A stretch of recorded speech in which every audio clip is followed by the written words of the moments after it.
24 hours since we learned of that deadly U.S. airstrike that killed al-Qaeda leader al-Zawahiri, eliminated in an early morning drone attack while standing on the balcony of his Kabul mansion. NewsNation Washington, D.C. Bureau Chief Mike Vaccaro breaks down what went into this complex counterterrorism operation. Armed Taliban guards on patrol. Security heightened near the site of the CIA airstrike that killed al-Qaeda's leader, Ayman al-Zawahri. President Biden from the White House on Monday night confirming the news. No matter how long it takes, no matter where you hide, if you are a threat to our people, the United States will find you and take you out. An Egyptian surgeon with a $25 million bounty on his head. Al-Zawahri was Osama bin Laden's right-hand man, a mastermind of the September 11th attacks and several other terror plots targeting Americans across the globe. Over the past year, U.S. intel officials say evidence showed Al-Zawahri and his family relocated to a safe house in Kabul, capitalizing on the chaos left behind after the U.S. exit. The officials say they built a, quote, pattern of life for the fugitive, including a detailed, full-scale model of the Kabul safe house, working to piece together his minute-by-minute daily routine and wait for the perfect moment to strike. We know that he was a creature of habit. He would emerge onto his balcony every day early in the morning. After President Biden gave the green light, 2 Hellfire missiles specifically designed to minimize collateral damage hit al-Zawahri while he was on the balcony, but according to U.S. officials, sparing members of his family who were in a different part of the house. Now, justice has been delivered, and this terrorist leader is no more. A spokesperson for the Afghan government condemning the strike as a, quote, violation of international principles, while the U.S. accuses the Taliban of going back on the deal they made last year when they agreed not to harbor al-Qaeda leaders like al-Zawahri once U.S. forces left the country. Al-Zawahiri was given a mansion. He could not have been there, could not have been accorded this VIP treatment if not the Taliban were cheek and jowl with al-Qaeda. And Nichole, tonight the White House is essentially on defense against charges that the president has left Afghanistan to al-Qaeda and other terrorist organizations after that chaotic withdrawal just a year ago from the Kabul airport.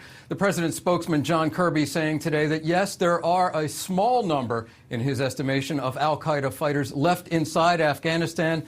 But he says al-Qaeda and other groups are a much greater threat elsewhere in the world, West Africa, the Horn of Africa, and the Middle East. Nichole? All right, yeah, we're going to get more. We're going to get to Kirby's comments in just a few moments. Vic, thank you for that. All right, we want to bring in now retired Lieutenant General and Assistant Vice Chief of Staff for the U.S. Air Force, Richard Newton. General, thank you so much for joining us again.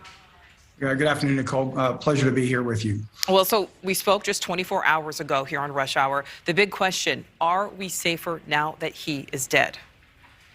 Yes, we are. The fact that the president made the decision several days or so ago to, as we were again engaged to find, fix, target, and eventually kill Zawahiri on Sunday, I think is significant. Remind our viewers that, and the American people, that he was the key partner in terms of the mastermind behind the 9/11 when 3,000 of our citizens and other citizens were killed. And so I think it's significant, not only from a historical context, but also from the fact that the U.S. will continue to show its resolve. It will continue to use its capability, our capability, and a global reach capability to take out a terrorist who wants to do us harm and our friends and allies across the world. And we did that. And it's significant, not only in terms of the historical context, but in terms of letting those who want to do harm to the United States, that they can run, but they can't hide. All right, so, speaking of the historical consequence there, let's talk about future consequence. The Pentagon says that the Taliban government in Afghanistan sheltered him. So question for you, though, did U.S. intel officials ever really think they could trust the Taliban?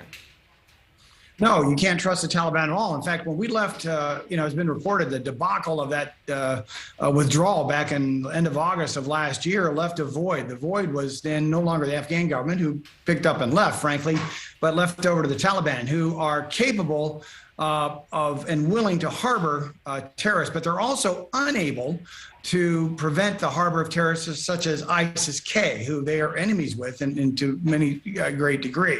And so it's a very chaotic situation whereby you can see the fruits of the efforts of the Taliban and ISIS-K to have a resurgence. Let's also look. My numbers tell me that really since our withdrawal, the numbers in Afghanistan for al-Qaeda has actually doubled. Small numbers, granted. My sources tell me they're about 200 this time last year. Now they've grown to about 400 or so.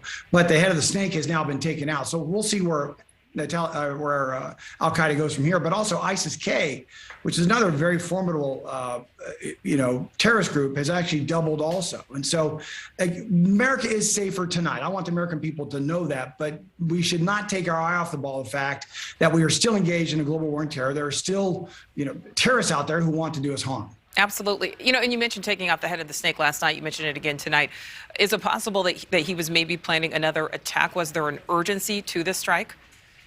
No, I don't believe there was a sense of urgency. What I believe there was a sense of opportunity. And the fact that, again, my days back in the Pentagon and elsewhere when I served, throughout the military, we've been trying to find, fix, target, hunt, and kill al-Zawahiri for a long time. And the fact that the conditions were finally set, it's very, very difficult to do. Think of an eye, or just a needle in a haystack and so forth. And so the fact that the president, I believe, was bold to authorize this strike, and the fact that especially our intelligence community was able to conduct this strike successfully without any civilian casualties. Yeah. That is pinpoint accuracy, that is precision, that's high tech.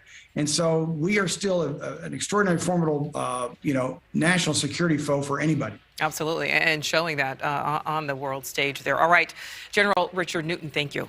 Thank you for watching. Go to newsnationnow.com to find News Nation on your television provider. And don't forget to click the red subscribe button below to get more of News Nation's fact-driven, unbiased coverage.